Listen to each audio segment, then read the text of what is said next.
When Rachel Zegler first burst onto the scene, she seemed destined for superstardom. At just 20 years old, she landed the lead in Steven Spielberg's acclaimed remake of West Side Story, dazzling critics and audiences alike with a performance that felt both fearless and heartfelt. It wasn't long before Disney's eyes turned to her. There was a fresh face capable of carrying their most cherished fairy tale into a new era. In September 2021, Disney announced that Zegler would portray Snow White in the long-awaited live-action remake. The news sent ripples through Hollywood, a bold casting choice, defying the expected path of seasoned veterans and signaling Disney's commitment to a modern, diverse vision. With a reported production budget north of $270 million, this project wasn't just another remake, it was a cultural statement. Viewers braced for a reimagined classic that might redefine an entire genre. From the moment the announcement dropped, social media exploded. Fans celebrated the representation and applauded Zegler's charisma, rallying behind her as the new face of a timeless princess. Industry insiders hailed the move as the ultimate golden ticket, a role that could cement Zegler's place among the greats. Commentators noted how her genuine warmth and vocal advocacy for inclusivity stood in stark contrast to the staid perceptions of earlier Disney royalty, suggesting a fresh chapter for the studio's legacy. Critics speculated this remake could rejuvenate Disney's once-dwindling brand and globally restore its truly heartfelt storytelling magic. Yet beneath the glowing headlines and fanfare, the pressure was already mounting. Every interview, every red carpet appearance would be scrutinized, not just as promotional duties, but as proof of whether Disney's gamble would pay off. Zegler's journey from Broadway hopeful to the center stage of cinematic history had begun in earnest, but this triumph felt more like the calm before the storm. When Rachel Zegler took the stage at D23 Expo in September 2022, audiences expected celebration, but instead, she sparked controversy. In a candid Q&A, she referred to the original film's prince as a stalker and declared that Snow White wouldn't need a man to save her. Social feeds erupted with debate. Supporters praised her feminist spin, while traditionalists accused her of disrespecting a classic. Headlines splashed across entertainment sites, questioning whether this reinterpretation had gone too far. Not long after, Peter Dinklage publicly criticized Disney's decision to reimagine the Seven Dwarfs, calling the original trope offensive. Fans took sides, reigniting discussions about representation and creative license. Hashtags like Snow White, reimagined as speculation bubbled over casting, creative direction, and whether Disney had miscalculated audience nostalgia. By early 2025, every interview became a litmus test. Reporters probed Zegler on her vision, and she defended the choices, framing them as empowering. But the backlash only intensified scrutiny on Disney's PR teams. Every slip of the tongue was memed, every promotional clip dissected. Instead of building momentum, the pre-release whirlwind threatened to overshadow the film itself. In the world of headlines, controversy was king, yet this cast a shadow that would prove hard to shake. When opening night finally arrived in mid-March 2025, the scene was surreal. Instead of packed auditoriums and cheering crowds, Rachel Zegler found herself alone. She shared a series of haunting posts, selfies in empty theaters, the rows of red seats yawning behind her as she sat in the center. Her caption read, "Guess who's filling an entire theater tonight? Just me." At first, fans assumed it was a stunt. Clever marketing designed to spark curiosity, but the more she posted, the more it felt like an admission of failure.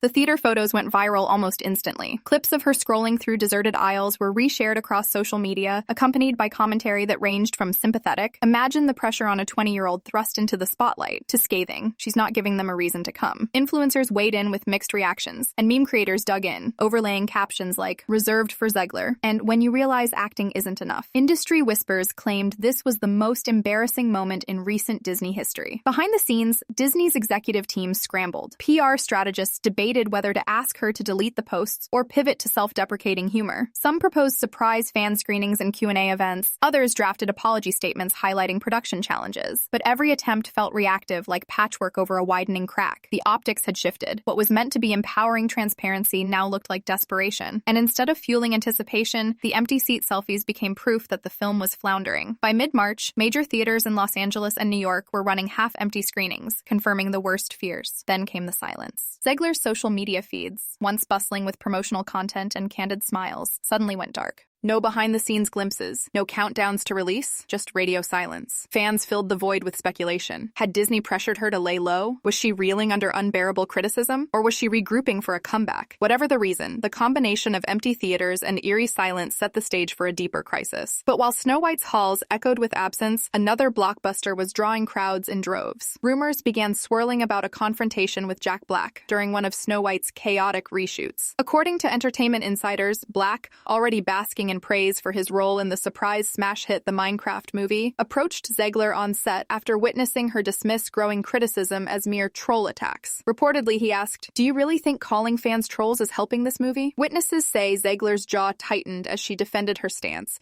insisting that her vision was essential to a modern take on the tale. Some accounts claim Black's tone was stern but compassionate, aiming to steer her toward humility. Others describe the exchange as heated, with Zegler storming off and slamming a door behind her. A few sources even insist she broke down in tears before Disney executives intervened, leading to a brief production hiatus. These sensational details fueled fan blogs and tabloids, eager to paint the incident as a dramatic clash between Hollywood's rising star and a seasoned veteran. Whether the conversation happened on a soundstage in Los Angeles or in a private editing room remains unclear, but the narrative spread like wildfire online. The rumored emotional breakdown became symbolic of the larger crisis, a project unraveling under the weight of conflicting visions. In forums and comment threads, users debated which version was true. Some praised Black for speaking truth to power, while others defended Zegler, accusing the industry of placing unfair expectations on a young actress. Disney neither confirmed nor denied the rumors, maintaining corporate silence. Yet internal emails leaked afterwards suggested executive discussions about Zegler's public image and possible media training. Regardless of the specifics, the Jack Black story underscored a critical turning point. When creative ambition collided with public opinion, even Disney's magic couldn't insulate its talent from intense scrutiny. Next, Disney would scramble behind the scenes. As concerns grew over public perception, Disney executives shifted into crisis mode. The massive marketing campaign that had once promised a cultural phenomenon was now being retooled hurriedly. Test screenings in Los Angeles and New York delivered brutal feedback. Audience reactions ranged from confusion over narrative inconsistencies to outright boredom during key musical sequences. Focus groups described the tone as flat and the storytelling as preachy, lamenting that the reimagining felt more like a lecture than a fairy tale. Reports surfaced that entire scenes, from a lavish woodland encounter to a pivotal dwarf introduction,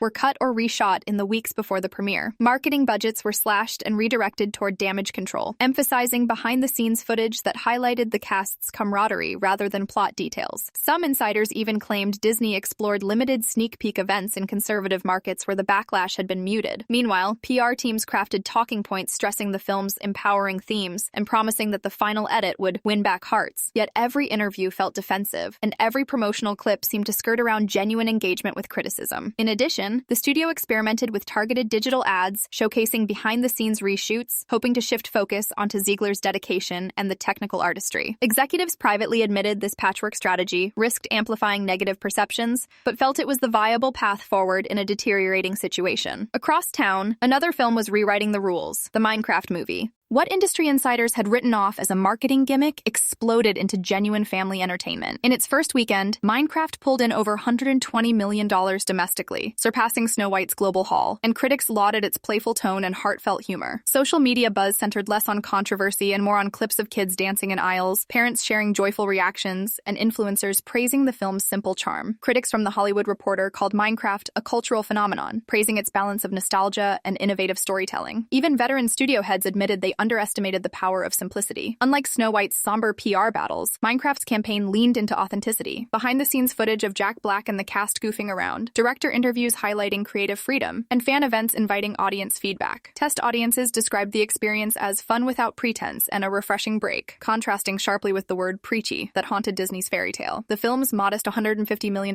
budget looked like a bargain, as the revenue numbers climbed toward $400 million globally, cementing Minecraft's status as more than a fleeting trend. Streaming platforms immediately acquired digital rights at record prices, believing Minecraft's family-friendly appeal would translate to home viewing success. Merchandising deals followed, from action figures to themed park experiences, reinforcing a virtuous cycle of engagement.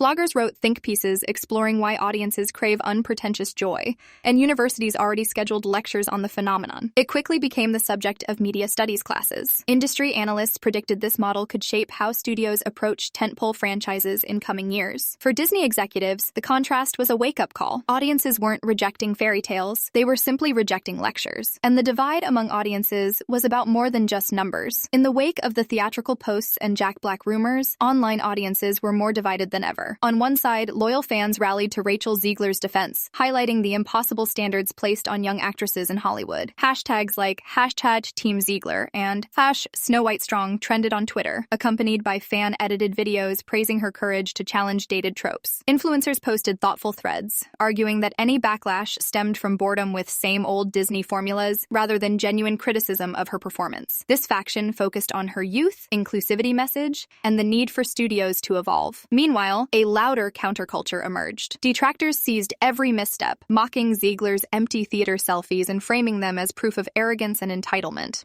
Meme pages exploded with sarcastic captions like "Snow White sold out" and "When your princess powers don't work." These memes spread rapidly across Instagram and TikTok, often eclipsing official promotional content. Popular YouTube commentators posted reaction videos dissecting her interviews line by line, speculating on tone-deaf moments and comparing screen tests to the original animated classic. Comment sections became battlegrounds, with civil discourse giving way to personal attacks and harsh insults. This polarization pressured Disney's marketing team to craft messages aimed at both camps. Official statements emphasized respect for diverse viewpoints while reaffirming faith in Ziegler's talent. But each optimistic press release was met with skepticism. Even well-received interviews were undermined by social media commentators who suspected spin. Internal surveys revealed that nearly 40% of target demographics felt confused about the film's identity, part fairy tale, part modern parable, leaving Disney executives wondering if authenticity could ever truly satisfy split audiences. As debates raged online, it became clear that the film's success hinged on more than box office numbers. It would require uniting polarized fans, a challenge that Disney had yet to overcome. Next, we'll examine broader implications. As the dust settles on this saga, industry leaders are reassessing the blueprint for blockbuster storytelling.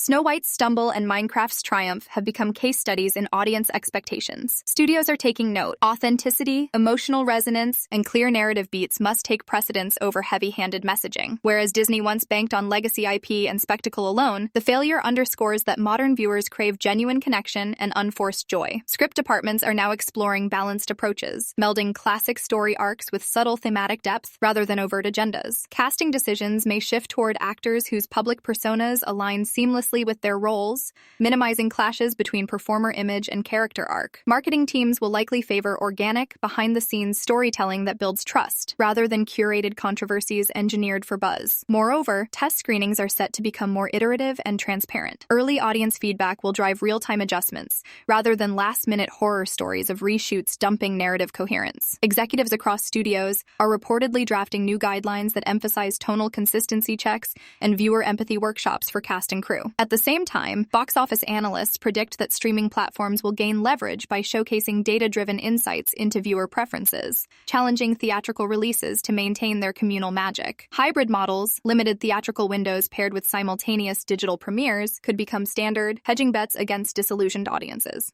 Ultimately, the Snow White Minecraft dichotomy signals a turning point. Studios must remember that storytelling magic lies in heart, not hype. Lessons learned here will ripple through upcoming tentpoles and remakes. If Hollywood embraces this shift, future productions may strike a healthier balance between innovation and nostalgia. If not, star-driven spectacles risk fading into cautionary tales, an example that without an authentic emotional core, greatest fairy tales can crumble. Threshold for success has risen, demanding sincerity over sensationalism. From Ziegler's meteoric rise and bold reinterpretation at D23 to the viral empty theater posts and whispered Jack Black showdown, Snow White's journey has been as dramatic off-screen as on. Disney's scramble, slash and reshoot panic, conflicted marketing, and last-minute edits revealed the peril of forcing messages over magic. Meanwhile, Minecraft's unassuming success demonstrated that audiences still crave simple joy, authentic storytelling, and characters they can root for without feeling lectured. What this saga ultimately tells us is that legacy alone can't guarantee love. Viewers want to be moved, surprised, and entertained first, and taught a lesson only when the story earns it. As studios mull over future remakes and tentpoles, the real question isn't which franchise to reboot next, but how to rekindle that genuine spark. Will Hollywood remember that the truest enchantment lies in shared wonder, rather than curated controversy? Only time and box office returns will reveal if this moment becomes a course correction or a forgotten footnote in film history.